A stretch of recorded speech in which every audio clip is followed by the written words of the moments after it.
Good morning, friends, chess players, welcome back.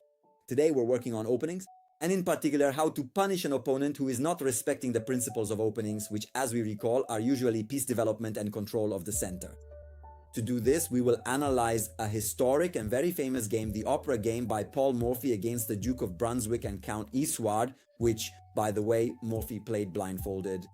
This game was played in Paris in the 1800s, and let's take a look right away at what it's about. The game is very famous, but I want to put it into context.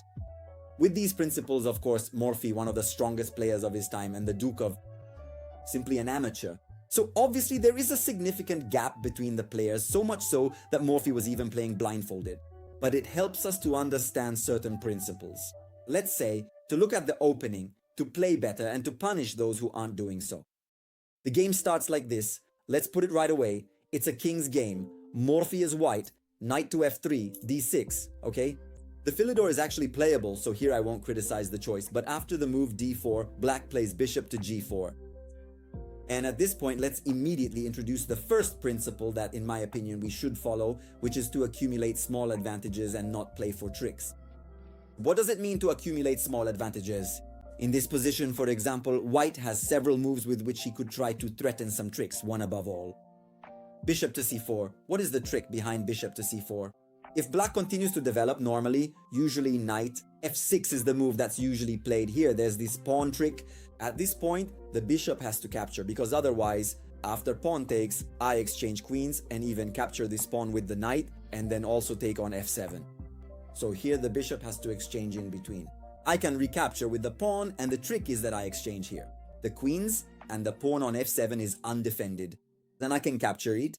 It's worth noting that here there was also a nice trick similar to the Danish gambit with bishop takes f7 check. So I go for a deflection of the defender. The king takes and I capture the queen. However, here bishop to b4 check would actually win back the queen, so it was more precise. Here, simply exchanging queens and capturing the pawn. So let's say this is a position where, thanks to bishop to g4, white has a couple of moves available that could try to set up some tricks. For example, bishop to c4. However, we need to try to secure the small advantages that our opponent has given us. This is because by adding up all these small advantages, at some point it will become something much bigger and much harder to defend against. In particular here, we already have a move that secures us an advantage. The first advantage, that is the move, is d takes e5. Why does this move secure us the first advantage?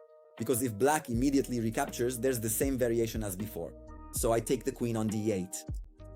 Now the knight is no longer pinned to the bishop and I can play knight takes e5, gaining material. Therefore, after d takes e5, now black has to play bishop takes f3 as an intermediate move. And so, from this point of view, we have obtained our first concession, that is black has given us the bishop pair. Obviously, this here is an open game position, right? It's a king's game, and so the bishop pair, I can assure you that it has quite a significant value. It already has great value in itself. Just imagine, let's say, in an open game position. So instead of playing for tricks, we have obtained this completely for free. We have gained our first advantage, namely the bishop pair. Now we continue with bishop to c4 because we move on to the second rule. We aim to develop our pieces. If you have watched my video on the 5 rules for attacking, you already know this. To attack, we need to bring all our pieces to join the party. So first of all, once again, we're not aiming for tricks here. Thank you. We aim to develop our pieces, so bishop to c4. Here black responds with knight to f6, and white makes a clever move. Not a trick, but a move that aims to destabilize black's development. So when I talk about aiming to develop your pieces, obviously, making your opponent develop their pieces poorly is just as valid a concept. And here Morphy plays queen to b3. That's the idea behind queen to b3. I'm attacking the f7 square and also the b7 square. In particular, the f7 square is especially critical because it would mean that black loses the ability to castle, so black has to respond. Queen to e7. This obviously means that black, let's say, he shoots himself in the foot in terms of his own development, but he was forced to do it. And at this point, we come to the rule, focus on developing your pieces. Here, white has only 2 pieces developed. Certainly, white has a fantastic position. But if we want greater offensive potential, instead of immediately going for tactical blows, here, Morphy plays knight to c3 because he brings another piece into play that will soon prove decisive. Of course, I could also have captured this pawn, which is certainly a valid option. No doubt about it, but for example, black can respond with queen to b4. And now white is forced to exchange queens. Of course, white remains a pawn up, but black still has pressure on e4 and maybe on f2.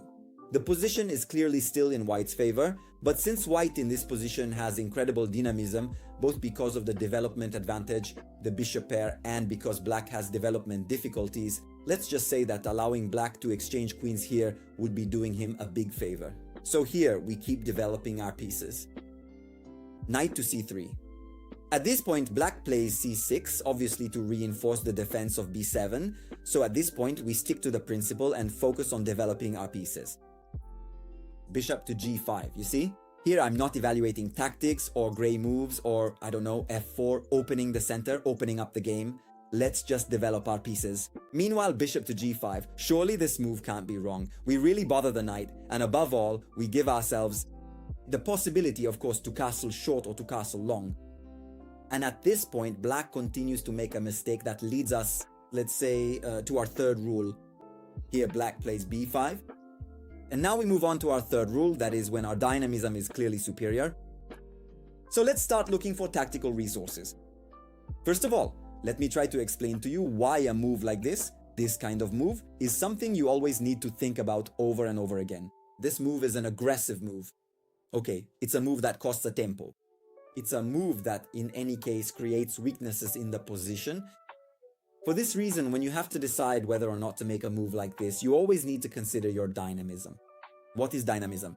It's the sum of your opponent's development, your own development, the activity of the pieces, and the advantage of space in the center. So in this position, it's pretty clear that the dynamism is with white, right? White has pieces that are developed very, very well, while black is struggling. You see, the bishop can't be developed. In any case, there's still this threat. So black, certainly in this position, black has no dynamism. And so let's start learning this very important rule. In this case, for black, if we don't have dynamism in our position, we should forget about ultra-aggressive moves. We can make aggressive moves if and only if we have good dynamism, and then we can afford to do so. Maybe the aggressive move otherwise. In this position, black has to tread carefully, making development moves that are not easy to play. Here, black probably has to play knight to a6, because even the knight struggles here. If white takes this, then takes this, basically white captures all the pawns and black can no longer exchange queens with queen to b4. Because now I've placed the knight on c3 and there's no longer a check. Another idea for black here is to try to play h6, to at least try to exchange this bishop. Somehow try to develop the pieces and look for a counter-attack on the g-file. Obviously, black's position is not simple, so whatever move I might suggest for black here, it still won't be exceptional. However, it's important to learn this principle. When we don't have dynamism, we shouldn't even consider moves like these. They're too aggressive, and it's white who has the initiative and will very likely hit us with a tactical blow. And in fact, here in this position, I invite you to think for a moment. If you want, you can even pause the video. White has a fairly strong tactical blow here that essentially decides the game. Let's see if you found the tactical shot. Here it's knight takes b5, so white captures this pawn, sacrificing the knight for 2 pawns, obviously to completely open up the king who can't do anything else. In short, trying to defend with the knight on d7. And the main problem is that due to the position of the bishop on f8, black can't escape, let's say with a long castle. So here it's white's move. Do you remember it again? First rule of attack, as we saw in the other video. Bring all your pieces to join the party. So what does white do? White castles,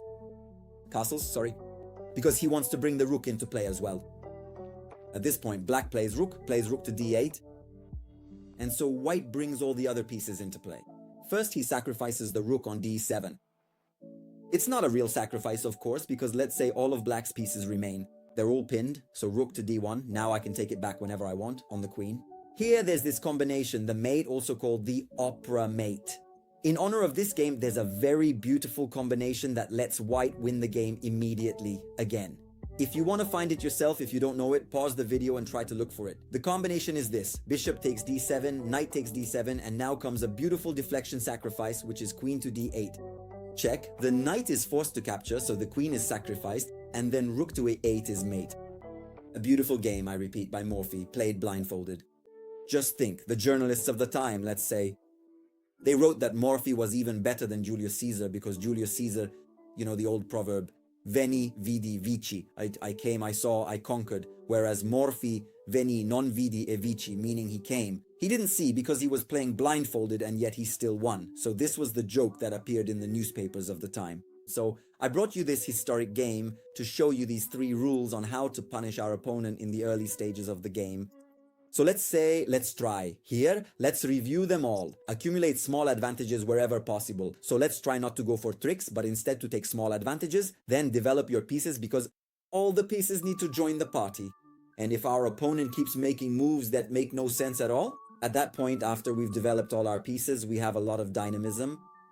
Very likely a tactical blow will come, so we start working on analyzing tactics.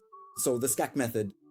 Go check out the video on the calculation algorithm on my channel. Well, I thank you for following this lesson as well today. And as always, if you want to support the channel, I invite you to subscribe, give a tactical like, and leave a comment. And I'll see you in the next videos.